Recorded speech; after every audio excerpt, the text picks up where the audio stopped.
Thirukumaran entertainment CV. Kumar மற்றும் தங்கம் cinemas Thangaraj தயாரிப்பில் சூதுகவ்வும் 2 உங்கள் அபிமான திரையரங்குகளில். திரு கலை நம்மோடு இணைந்திருக்கிறார். திரு கலை, இந்த தீர்மானங்களை எப்படி டீகோட் பண்றீங்க? வழக்கமா ஆளுங்கட்சியை கண்டித்து தீர்மானம் நிறைவேற்றப்படும், பொதுச் செயலாளருக்கு நன்றி தெரிவித்த தீர்மானம் நிறைவேற்றப்படும், மத்திய அரசை வலியுறுத்திய நிறைய தீர்மானங்கள் நிறைவேற்றப்பட்டிருக்கிறது. இதுல இருக்கக்கூடிய பொலிட்டிக்கல் மெசேஜ் என்ன பாக்குறீங்க? இல்ல, மாநில அரசு மட்டுமில்ல, மத்திய அரசு மீதும் கவனம் செலுத்தப்பட்டிருக்கிறது. விமர்சனங்கள் வந்திருக்கின்றன, கண்டன கடைகள் தொடுக்கப்பட்டிருக்கின்றன. பல்வேறு தீர்மானங்களில் மத்திய அரசு மாநில உரிமைகளை பறிப்பது, குறிப்பா கல்வியெல்லாம் இப்ப எடுத்திருக்கிற பெரிய விஷயம் அது. ஏன்னா அதை காங்கிரஸ் காலத்துலதான் அது கல்வி மத்திய பட்டியலுக்கு பொது பட்டியலுக்கு போனது. அதை இப்ப மாநில பட்டியல் கொண்டு வர வேண்டும் என்ற கோரிக்கையை அதிமுக வலுவாக எடுத்திருப்பது சிறப்பான விஷயம். திரு கலை, இதுல எல்லாரும் கவனிப்பாங்க, விமர்சனங்கள் வரும்.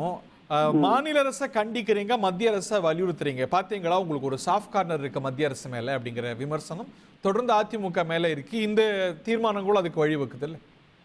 இல்ல, இது கண்டிக்கிற விஷயங்களை கண்டிக்கிறாங்க. உதாரணமா இப்ப பெஞ்சல் புயலுக்கு நடவடிக்கை எடுக்கலைங்கிறது வலியுறுத்தக்கூடிய, அதுல என்ன வலியுறுத்த வேண்டியிருக்குது? இப்ப நீங்க தீர்மானத்துடைய வரிகளை பார்த்தா மாநில அரசை கண்டிக்குது, மத்திய அரசை வலியுறுத்தி தான் செய்யுது. மத்திய அரசை கண்டிக்க எந்த எண்ணமும் இல்லையா? மத்திய கண்டிக்கக்கூடிய வகையில் ஏதாவது நடந்திருந்தா, எதுவுமே நடக்கலையா? அது அந்த நிகழ்வை பொறுத்து தீர்மானம் இருந்தா, இப்ப பெஞ்சல் புயல் நான் தான் ஒரு உதாரணமா சொல்றேன், கண்டிக்கத்தான் முடியும், வலியுறுத்த முடியவே கிடையாது. அது மாதிரிதான் பல்வேறு விஷயங்கள்ல வலியுறுத்துவது என்பது ஒன்றும் சாதாரண விஷயம் இல்லையே. இந்த விஷயத்தை நீங்க வலியுறுத்துறோம், நாங்க மாநில நிதியை நீங்க கண்டிக்கிறோம் சொல்றது வேற. இப்ப மாநில அரசுக்கு நிதியை நீங்க உருப்படியா கொடுக்கலங்கிறத கண்டிக்கிறோம் என்று சொல்வதை விட நீங்க அதை கொடுக்கணும் என்று வலியுறுத்துவது எனக்கு தெரிஞ்சு நல்ல தீர்மானம். அது ஒன்றும் தவறா மீதான அவங்களுடைய அப்ரோச் ரொம்ப காஷியஸா கொண்டு இருக்கிறாங்களோ? பிஜேபி மீதான அப்ரோச்ல ஒரு காஷியஸ்னஸ் இருக்கு அப்படின்னு நீங்க அப்படி இருக்கிற மாதிரி எனக்கு தெரியல. ஏன்னா அவங்க வரிக்கு வரி மைனாரிட்டி பாஜக அரசுன்னு சொல்றாங்க. கலை சொல்ற அளவுக்கு எல்லாம் சொல்றது இல்லை. எனக்கு ரொம்ப ஆச்சரியமா இருக்கு. திரு எடப்பாடி பழனிசாமி அவ்வளவு கடுமையா சொல்றாரா? ஆமா, அவங்க மைனாரிட்டி பாஜக அரசுன்னு அவங்களுடைய எல்லா சேனல்லையும் திரும்ப திரும்ப சொல்றாங்க. தலைமை பேசுறாங்க அந்த மொழியில. ஆமா, தலைமையில அதான் பேசுறாங்க. இல்ல அப்படின்னா தீர்மானத்துல எதிரொலிச்சிருக்கணும்ல. தீர்மானத்துல அதையெல்லாம் சொல்லுவாங்களாங்க? கடுமையா எல்லா வார்த்தைகளையும் விடியா திமுக அரசுன்னு சொல்றாங்க தீர்மானத்துல. மைனாரிட்டி பிஜேபி அரசுன்னு சொல்லலையே. மத்திய அரசை வலியுறுத்துறோம், திமுக அரசை ரொம்ப கடுமையான மொழிகள்லாம் பயன்படுத்தி கண்டிக்கிறோம். பாஜக எதிர்ப்பு அப்படிங்கிறது ரொம்ப காஷனோட தான் அதிமுக அப்ரோச் பண்ணுது. முதல் எதிரி திமுக, பாஜக இரண்டாவது எதிரி தான்.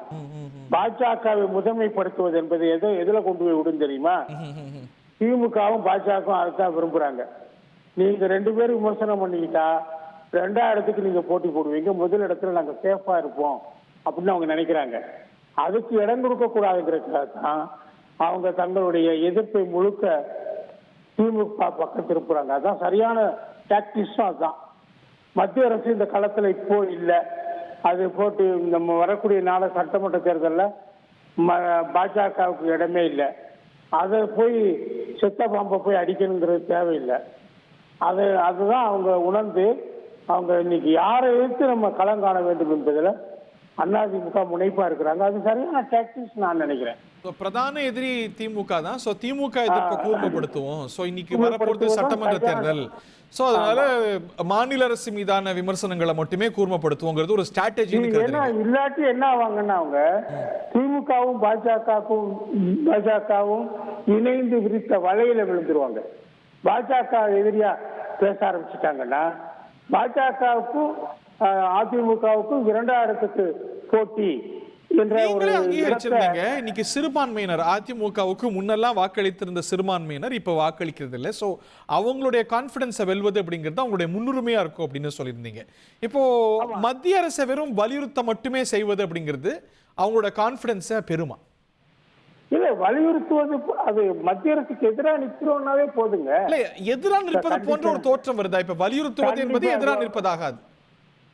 இப்ப திமுக கூட என்ன பண்றாங்க, கண்டிக்கிறேன்னு சொல்றாங்க. ஆனா பெரிய அளவுக்கு மத்திய அரசுக்கு எதிராக ஆர்ப்பாட்டங்கள் நடத்துறாங்களா? நாடாளுமன்றத்துல நடத்துறாங்க. அவங்க அனுதினமும் பாஜக எதிர்ப்பு தான் முன்மொழியறாங்க, அதைத்தான் பிரதானப்படுத்துறாங்க. அங்க அதுதானே பண்ணி ஆகணும்.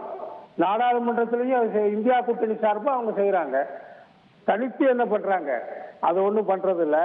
அந்த அடிப்படையில பாஜகவோட பல ரகசிய உறவுகள் திமுக இருக்குங்கிறதுதான் இப்ப லேட்டஸ்ட் நியூஸ். அதுல இருந்து திமுக தன்னை காத்துக் கொள்வதற்காக பல எத்தனங்கள்ல இறங்கி இருக்கிறாங்க. அதிமுகவுடைய கூட்டங்கள்ல கடந்த ஆண்டுடைய இறுதியில அப்படின்னு நினைவு, அதுலதான் அண்ணாமலைக்கு எதிராக பாஜகவுக்கு எதிராக கடுமையான நிலைப்பாடெல்லாம் எடுக்கப்பட்டது. அதுக்கு பிறகு அவங்களுடைய பொலிட்டிக்கல் அலைன்மெண்ட் மாறுது.